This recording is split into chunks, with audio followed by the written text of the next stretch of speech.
Mr. Trump, Obamacare is one of the things you call a disaster. Complete disaster. Yes. Saying it needs to be repealed and replaced. Correct.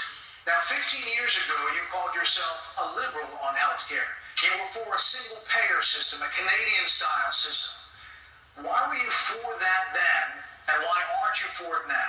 First of all, I'd like to just go back to in July of 2004, I came out strongly against the war with Iraq because it was going to destabilize the Middle East, and I'm the only one on the stage that knew that and had the vision to say it, and that's exactly what happened. The Middle East became totally destabilized. So I just want to say, as far as a single payer, it works in Canada, it works incredibly well in Scotland. It could have worked in a different age, which is the age you're talking about here.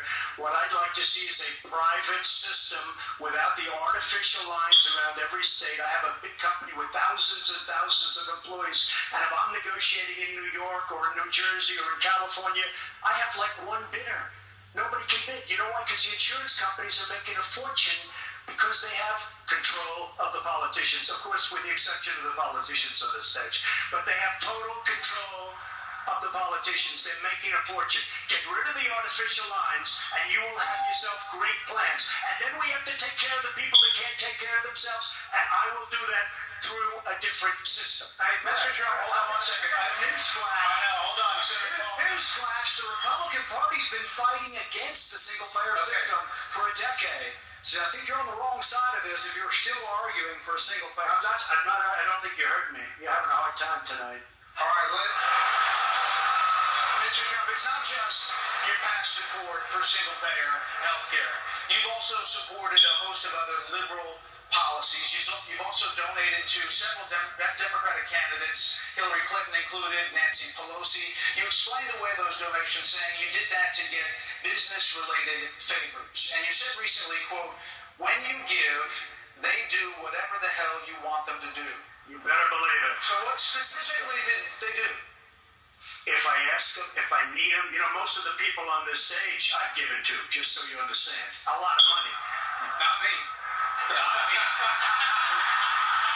You're welcome to give me a check from him if you want.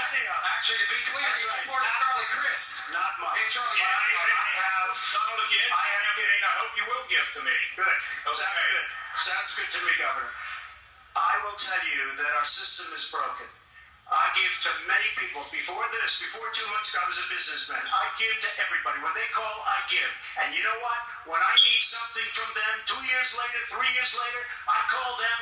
They are there for me. So that's a broken system. So what did you get from Hillary Clinton and Nancy Pelosi? Well, I'll tell you what. With Hillary Clinton, I said, be at my wedding, and she came to my wedding. You know why? She had no choice because I gave. I gave to a foundation that, frankly, that foundation is supposed to do good. I didn't know her money would be used on private jets going all over the world. It was. But Mr. Trump, thank you. Hold on. We're gonna move on. We'll come back to you, Governor Waters. Just 1 second on this. So we spent a lot of time talking about Hillary Clinton and pitting us back and forth. Let's be clear. We should be talking about Hillary Clinton on that last subject because everywhere in the world that Hillary Clinton touched is more messed up today than before she. We have many questions to come. Many questions to come. Governor Huckabee on Facebook.